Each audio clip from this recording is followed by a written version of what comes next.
Hola a todos, desde donde nos escuchen y a la hora que nos escuchen, estamos en nuestro programa ¿Quiénes son los candidatos?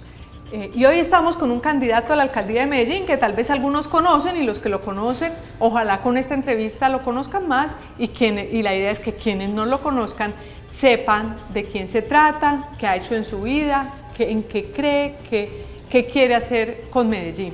Se trata de Jaime Mejía. Buenas tardes, bienvenido al Colombiano. Bueno, Luz, muchas gracias por la invitación, muy contento de estar acá, de poder comunicar nuestra experiencia y nuestra propuesta a la alcaldía de Medellín. Y bueno, aquí estamos para poder... Del movimiento Sumamos, ¿no? Estoy aspirando por el movimiento Sumamos por firmas. Sumamos por firmas, recogió 148.000. Recogimos 148.000. Las suficientes válidas, que es lo importante. Así es, recogimos 148.000 firmas, presentamos ante la registraduría, que las presentamos el mismo 29 de julio, el día que nos inscribimos. Hicimos un proceso muy serio, del cual la registraduría lo que hace es revisar las firmas y cuando llegue al límite de cumplir el requisito, claro, deja de auditar. Me auditaron 108.000 firmas, de las cuales 57.380 fueron válidas, más del 56% de efectividad. Y que ese ejercicio es difícil, ¿no?, de recoger las firmas. Claro. ¿Cuánto se tomó usted recogiendo las firmas? Nos tomamos 2 meses para recogerlas. 2 meses. Nosotros iniciamos, bueno, rápido. Eso fue un promedio bastante alto por día. Hicimos un trabajo muy serio, tenemos unos equipos de trabajo muy consolidados en las diferentes comunas de Medellín. Eso lo logré desde que empecé en mi ejercicio político y lo consolidé cuando fui concejal de Medellín. Y ahora, cuando retomamos nuevamente este ejercicio de aspirar a la alcaldía de Medellín, pues volvimos a activar todo el equipo. Jaime, le quería preguntar sobre eso. ¿Usted de dónde viene? ¿Dónde salió? ¿Cómo empezó su vida? ¿Es de Medellín, me imagino? Así es, yo soy de Medellín, comencé en una junta de acción comunal, Luz, en el corregimiento de San Antonio de Prado. ¿Ah, usted nació en San Antonio de Prado? No, yo nací en Aranjuez. Ajá. Yo nací en Aranjuez. ¿Y por qué se fue a hacer a la Junta de Acción Comunal de San Antonio de Prado? No, lo que pasa es que mi papá se dedicaba a la fabricación de calzado. Okay. Y entonces el taller lo tenía en Aranjuez porque era un barrio muy central para ir a... Entonces mi familia tomó la decisión de irse a vivir allá para estar cerca de la... Aranjuez. Exacto. Luego de eso ya mi papá terminó en esa crisis que hubo en el 92, que todas estas empresas se quebraron con la recesión económica, todo el cuento. Entonces mi papá tenía ya una propiedad en San Antonio de Prado, nos fuimos a vivir allá. Yo estaba todavía muy pequeño, tenía 12 años y cuando tenía 17 años comencé a incursionar en el trabajo social. Ahí fue donde comencé a trabajar en la Junta de Acción Comunal y logré ser vicepresidente de esa junta. ¿En el colegio o ya en la universidad? No, comencé en la Junta de Acción Comunal a los 17 años y ahí me metí. Sí. Y ahí me metí. Pero ¿eras un estudiante de colegio o ya había salido del colegio? Estaba terminando el colegio, estaba en la transición ya de 11 y me metí en este tema social y ahí comencé mi trabajo, me acerqué a unos dirigentes que en ese entonces estaban en el Partido Conservador, ahí comencé mis primeros pinos políticos, fui miembro de la dirección municipal del Partido Conservador donde obtuve la primera votación. ¿Te hiciste conservador por cuenta de que las primeras personas que te acercaron líderes, fueron...? Exacto. Y luego de eso, pues ahí comenzó mi trayectoria política. Fui secretario general del Partido Conservador en el departamento de Antioquia, fui el secretario más joven en la historia del partido. Me tocó liderar procesos muy importantes, como fue todo el proceso de transfugismo que se unió estos matices conservadores, que fue ALAS, Equipo Colombia, el Coraje, claro, todo esto. Y bueno, ahí estuvimos. Luego de eso aspiré al Consejo de Medellín por el Partido Conservador, obtuve como 4.800 votos en esa época, muy cerca de llegar. Y ya todos estos conservadores que estuvieron en esta... ¿Eso fue en qué año que aspiraste? Estamos hablando en el 2009. En ese momento, con esos 4.800 votos, ¿no lograste curul? No logré. Entonces, continué. Y ya después se creó el Centro Democrático y estos conservadores, amigos también, que todos nos fuimos para el Centro Democrático. Nuevamente comienzo el proceso. Antes de eso fui contralor auxiliar Y ahí tuve una experiencia maravillosa de liderar procesos de participación ciudadana con los jóvenes y contralores escolares, donde creamos una política pública muy interesante en el ejercicio del control fiscal y control social. Y ya cuando surge el Centro Democrático, como lo acabo de mencionar, pues estos amigos van allá, yo también voy con la identidad que teníamos con Álvaro Uribe cuando fue presidente, y aspiro nuevamente al Consejo de Medellín. En ese entonces logro llegar al Consejo de Medellín, ahí estuvimos. ¿Eso era una lista cerrada o no? Fue una lista cerrada, pero hubo una consulta previa, que fue por voto. Es decir, los que clasificaban a la lista era porque habían pasado ya un filtro. Claro, pero fue por voto limpio, o sea, fue una consulta interna, una consulta popular que hizo el Centro Democrático, donde teníamos que hacer campaña, y el orden de la lista lo definió la cantidad de votos que tuvimos. Yo quedé de cuarto en esa lista, y el Centro Democrático en ese entonces obtuvo 6 concejales, logró 6 escaños. Ahí hice un trabajo importante, me dediqué a trabajar en el tema de seguridad. ¿Eso ya fue 2014, 2018? 2016, 2019. Y, bueno, pero mi preparación académica, estudié Derecho en la Universidad de Medellín, me especialicé en Gobierno Público, hice una maestría en Planeación Urbana, hice unos estudios de urbanismo en la Universidad de Bilbao, y me desempeñé durante todo ese tiempo también como docente universitario en el área de Derecho Constitucional, Comercial y Arancelario. Bueno, y estuvimos vuelvo al tema del Consejo, ahí estuvimos liderando temas importantes. ¿Cómo cuáles? Fui el presidente de la Comisión Primera. Entre esos me tocó dar unos debates muy fuertes con el tema de la venta de las acciones de Isagen, que en ese entonces el Centro Democrático estaba en contra, porque Santos había vendido Isagen, y obviamente el contexto nacional, pues nosotros no estábamos a favor de que vendieran a Isagen.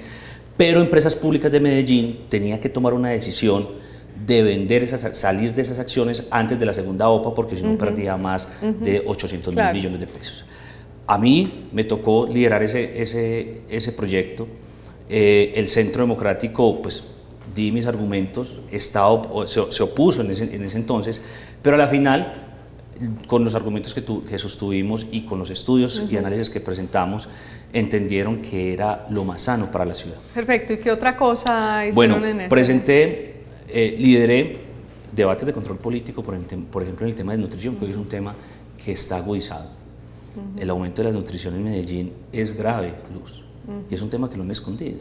Yo recuerdo mucho que hablaba con fundaciones, entre esas la Fundación Éxito, que les preocupaba la situación de desnutrición que había en la ciudad de Medellín. Hoy se ha agudizado mucho más. Y entonces comenzamos a hacer unos trabajos y creamos la Comisión Accidental para mejorar y aumentar la cobertura en buen comienzo, porque lamentablemente hoy continuamos en esta situación que solamente el 50% de los niños de 0 a 5 años son cubiertos por la etapa de buen comienzo, aparte de que le han metido la mano en temas de corrupción que han deteriorado todos los programas sociales en esta administración. Entonces es uno de los temas que yo trabajé, propuse crear la UAPE, la Unidad de Atención de Reacción Inmediata para Asuntos Pediátricos. Porque ¿qué me encontraba yo como concejal de Medellín Luz? Cuando yo iba a hacer los recorridos a buen comienzo e iba a recorrer las comunas, me encontraba niños que estaban abusados sexualmente, niños maltratados físicamente, niños con problemas psicológicos, pero no había la forma de hacerle seguimiento a eso.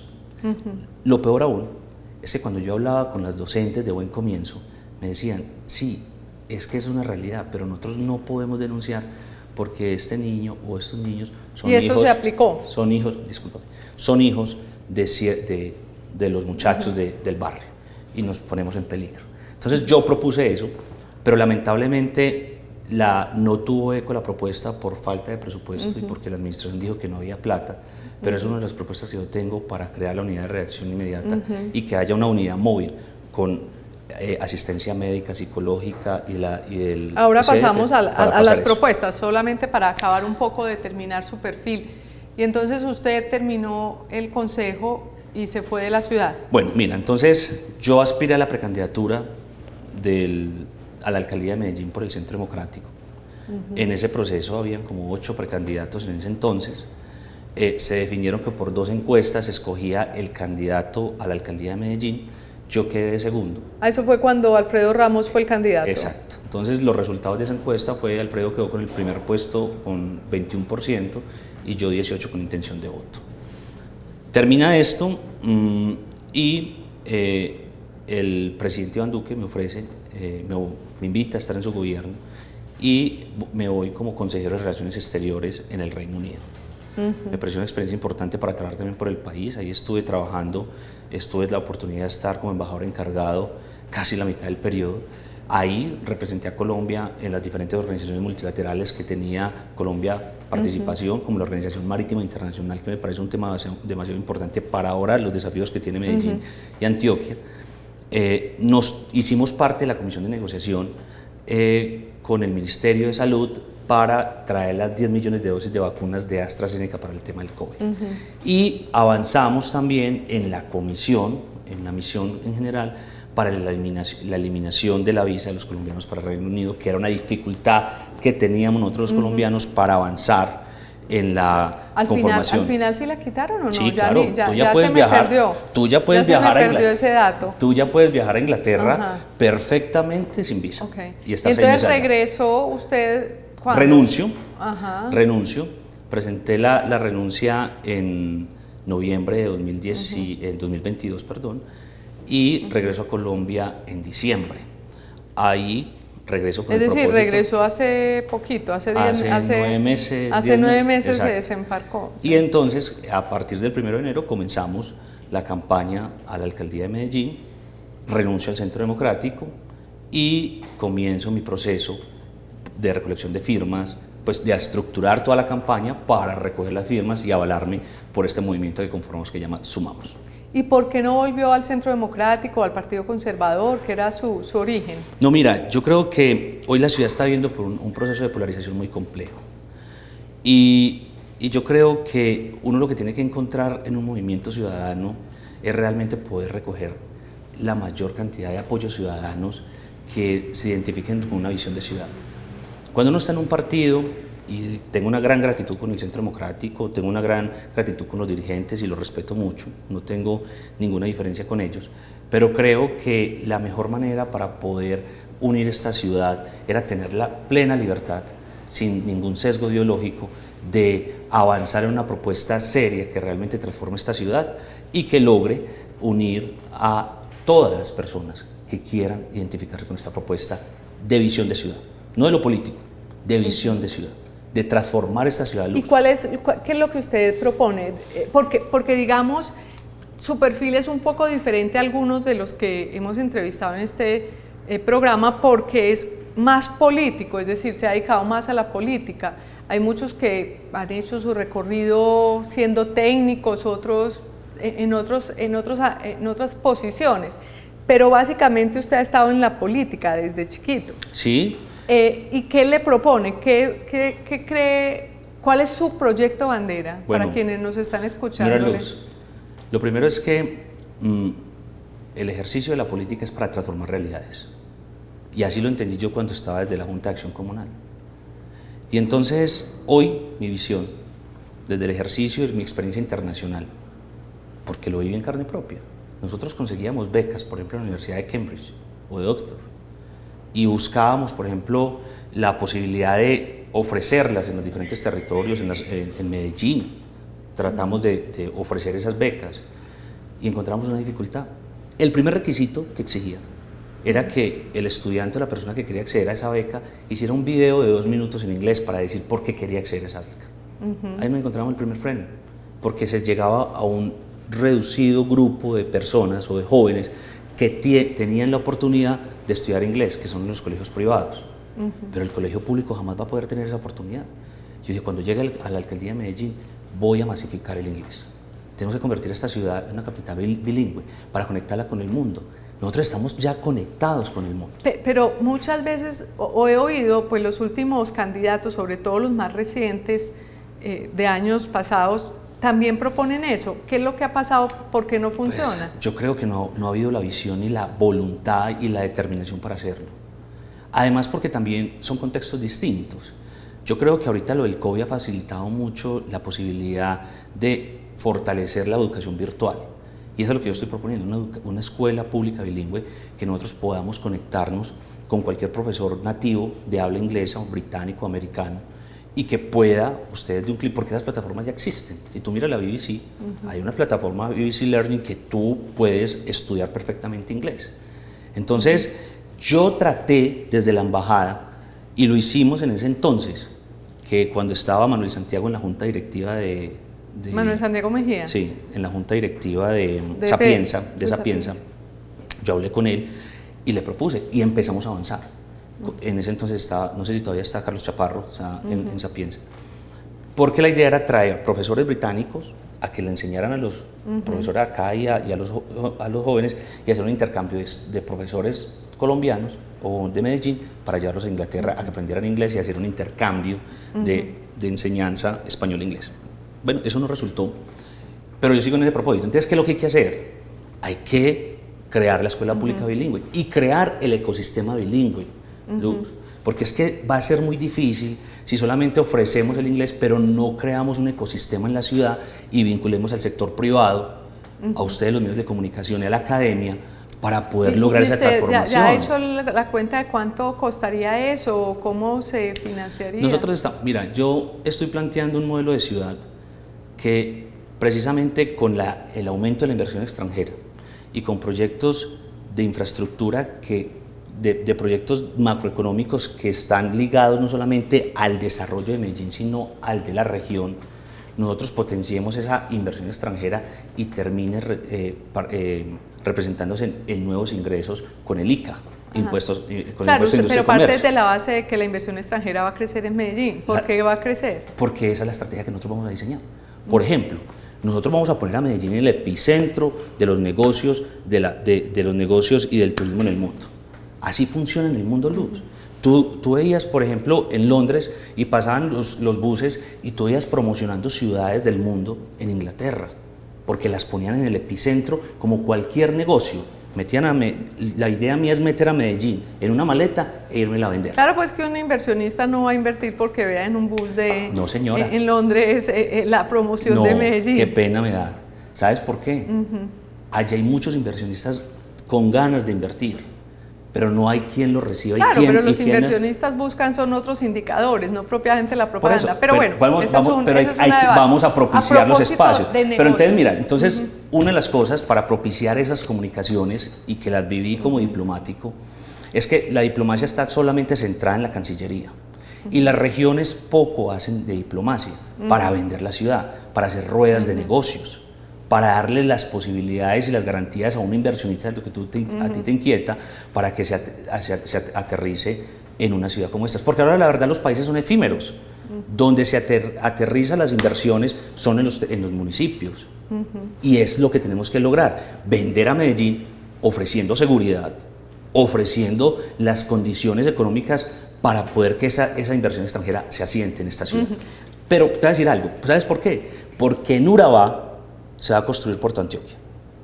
Y ese proyecto va a acercar en 300 kilómetros menos el 70% del Producto Interno Bruto del país.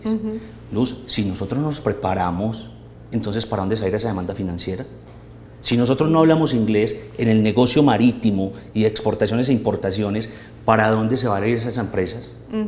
Ese es mi propósito, preparar el talento humano con la universidad pública bilingüe y con la escuela pública bilingüe y con la Universidad Virtual de Oficios Digitales y Economías Creativas, para que cuando nos llegue esa demanda financiera estemos preparados y no nos vaya a pasar lo que ya nos pasó en el pasado, que se fue Hewlett Packard por falta de talento. ¿Qué sé qué? Se fue Hewlett Packard por falta de talento y de capacitación. Se fueron varias empresas. Aparte, obviamente, que si un gobierno no ofrece estabilidad y no hay armonía de gobierno corporativo, que eso hay que restablecerlo. ¿Usted ve fácil esa recuperación teniendo en cuenta de los problemas que ha habido para que...? Es que yo pienso que el alcalde de Medellín o un gobernante es como el papá de un hogar. Si tú no das buen ejemplo, si tú no unes a la familia y no generas con los hechos unir a la familia, pues ¿qué más puedes esperar de tus hijos? ¿Y usted qué opina del alcalde Quintero? Hombre, yo pienso que ha sido una nefasta administración.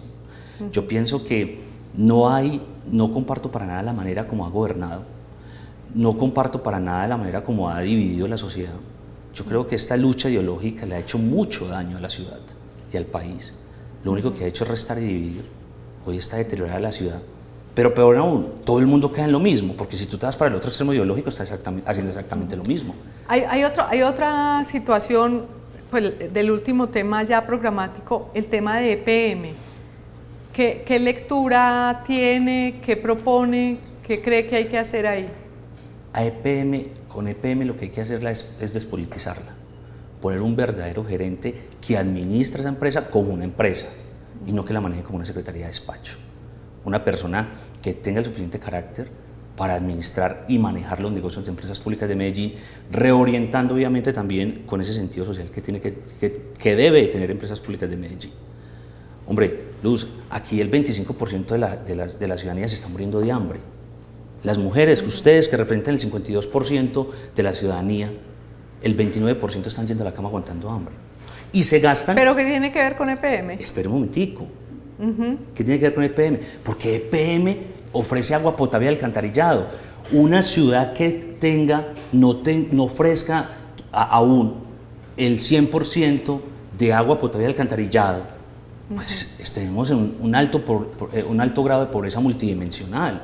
Si, hace poco me leí,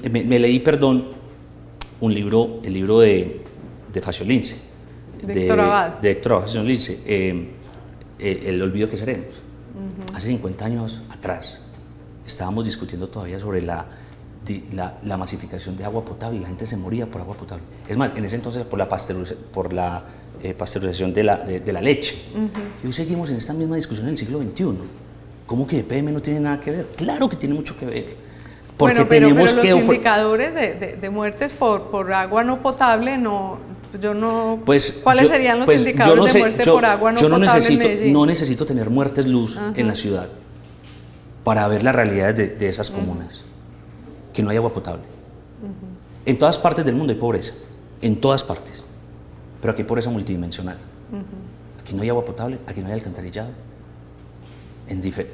Tú vas a Londres y allá hay gente pobre, pero allá hay acceso a los servicios públicos esenciales. Amartya Sen decía que la diferencia entre los países en vía de desarrollo y los países desarrollados era porque lograban dos cosas fundamentales: el acceso a los servicios públicos necesarios y el fortalecimiento de la mujer.